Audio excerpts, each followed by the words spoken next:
are you doing right now? Flossing? Brushing your teeth? Doing chores? Or maybe sitting on the toilet? Caught you red-handed, didn't I? What a sad life you live, my friend. Well, not gonna lie...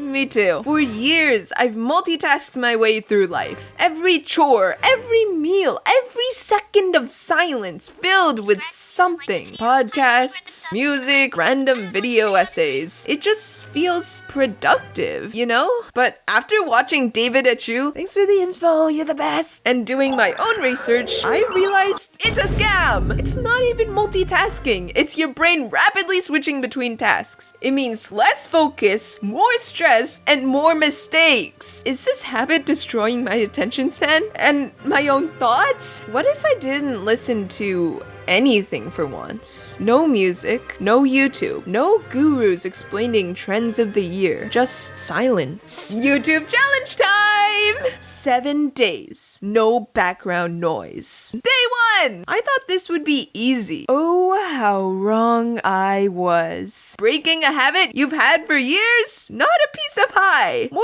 like a hard rock that you can't bite into. Going to the toilet? Where's my phone? Sitting with just my thoughts felt so uncomfortable, especially because I have anxiety. Wow, this is weird. What's my next task? What if I'm just doomed to be crazy? Who am I? Wait, don't think of something creepy. No!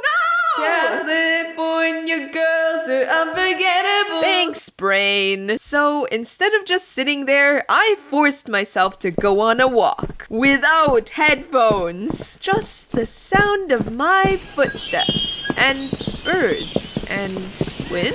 Nature's mixtape is kind of a bop. I strolled past the houses and I even stopped to journal about the random thoughts swirling around. Is thinking the exception to multitasking? Like, I'm thinking and walking right now. I feel so unproductive. I could be listening to an educational podcast right now, but maybe I can be more productive by thinking strategy. Okay, let's make decisions about what I want to do with my channel. I can't decide on anything. I can't even decide on what to wear. I want to do this. Wait, I already said that. Or thought that? As weird as it was, it felt easier to take myself out of that and notice my surroundings. Be present. As I finally reached my house again, I thought, dang, that's the most thinking I've done in a while. I don't know if that's sad or refreshing, but whatever. I thought I did pretty good on that walk. Then came lunch. The peak time for watching YouTube. I sat down and just ate. At first I felt restless, but the whiff of steaming veggies and delicious tofu hit me harder. My mind kinda shut off for a moment, just focused on the flavorful spices that gracefully touched my tongue. It was weird not having a distraction, but kinda peaceful. And for the first time in a while, I felt bored. Who knew? The feeling we try so desperately to escape by going on our devices, it just came. It made me reminisce on the good old days, back when I wasn't completely consumed by constant noise and technology. I was a 6-year-old at Disneyland, waiting in a 3-hour line to see the Disney fireworks show. And I was so excited, cause I could play out different kidnapping scenarios in my head. I could daydream for hours and hours. Where'd all that excitement go? It started to fly away from me as I became someone who couldn't stand a single moment without reaching for a screen. Back to present me. Do you think I like being bored? Ew, no! Ugh, disgusting! It's so hard to exist when you're bored. But I trudged through. When working on YouTube videos, I felt like a powerhouse. The rule was, if I go on my phone, I have to give it my full attention. So most of the time, I just didn't. Cause why consume when you can create? I've already consumed plenty. I was super focused. What's this? Dinner time? Usually, I'd scroll through podcasts or videos while I got my food ready. But this time, I didn't waste time choosing the perfect podcast. I didn't get sucked into YouTube Shorts while searching for one. I just made dinner. Then, do I have to eat and be bored again? I groaned. Right on cue, I heard my mom coming downstairs. In a desperate attempt to escape my own thoughts, I started rambling to her about this challenge. She was like, oh yeah, you gotta replace your phone to something else or you're not gonna make it. Thank the merciful heavens! I mean, thanks, Mom. I am saved. Nope, yeah, there is no way I can go 7 days without any stimulation. Maybe one day, but not right now. I'm getting a book. Hey, it's no background noise, not no background nothing. I nabbed a new book off my shelf and started reading while eating. The beginning of the book is always the most confusing part for me. Who are these characters and what's happening? At least I wasn't bored. It was strangely easier to shift my attention to food when I wanted. And instead of thinking, wow, this food is so good for the 50th time, I got to think, is this a murder mystery? What are these scandalous secrets they speak of? Much more entertaining for my dopamine craving brain. Day 2! So I realized that I never sat down to watch the birds, even though we literally have a bird feeder. I had brunch sitting by the window where my mom usually watches birds. When she came back from her walk, hey, someone's in my spot. Oop! She briefly popped by to check for birds, and as soon as she came, tiny little chickadees showed up. Aww! When she left, they flew away. Rude. I waited for another hour of eating, hoping more birds would come. Nope. Maybe my mom is Snow White. It was cool to look outside rather than a screen. Probably better for my eyes. I was a bit more relaxed. Sure, I'd have boring moments, but it was nice overall. Dinner. I returned to my book. I started to figure out which character was which. Then, as the designated vacuumer of the house, I put on my noise-canceling headphones and listened to absolutely nothing! You thought I was gonna fail my challenge right then and there, didn't ya? I just put them on to drown the loud.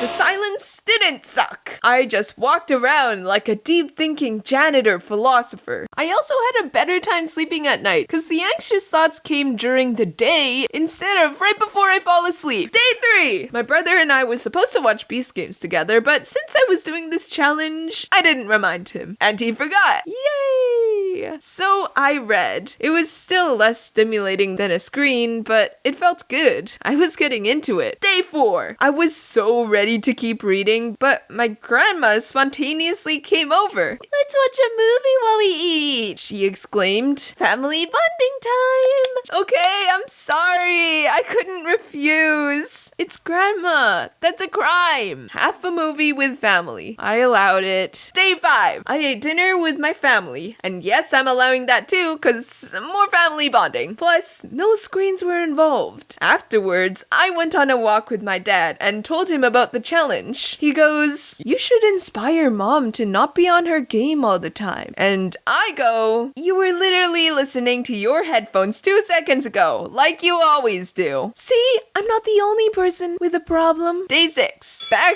to school. Before it was boring because it was spring break and I had no one to talk to. This time, I had friends. But a lot of them were on their phone. Not me, though.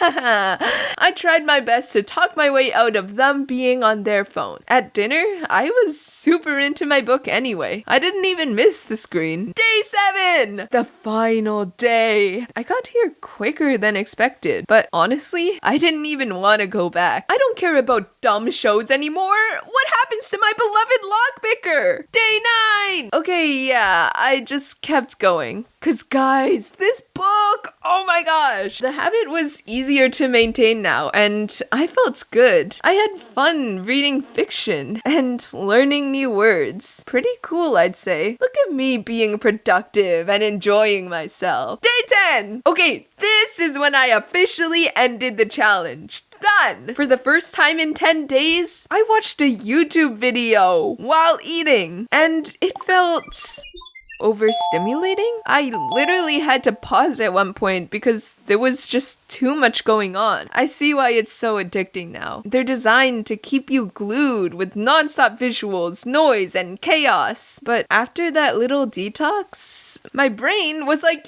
yes, more videos while eating, more multitasking. But my body, heart, and soul was like, please no, just give me silence and soup and book. So what did I learn? I don't want to be distracted all the time. I think I need to be okay with being bored or just being alone with my thoughts, even if it's weird or scary sometimes. Because if I can't sit with my own thoughts, am I really living my own life? Whoa, deep! I've also stopped listening to YouTube videos in the background while doing little tasks like making food. It's kind of a new habit now, and it honestly saves so much time and mental energy. I don't have to pick a video, I just do the thing. Sometimes I still watch stuff while eating, but sometimes I read instead. The overstimulation is just too much for my tiny, simple brain to handle 24/7. So the next time you're doing something small, ask yourself, do I really need to listen to something right now? What if you just sat with yourself for a bit? When was the last time you gave yourself silence? So take a break when you can. If you want to watch this video next, give it your full attention. Don't background watch it. Let your brain breathe. Treat it like a movie, a gift, a special little moment between us. Or watch this video in the background anyway, whatever. See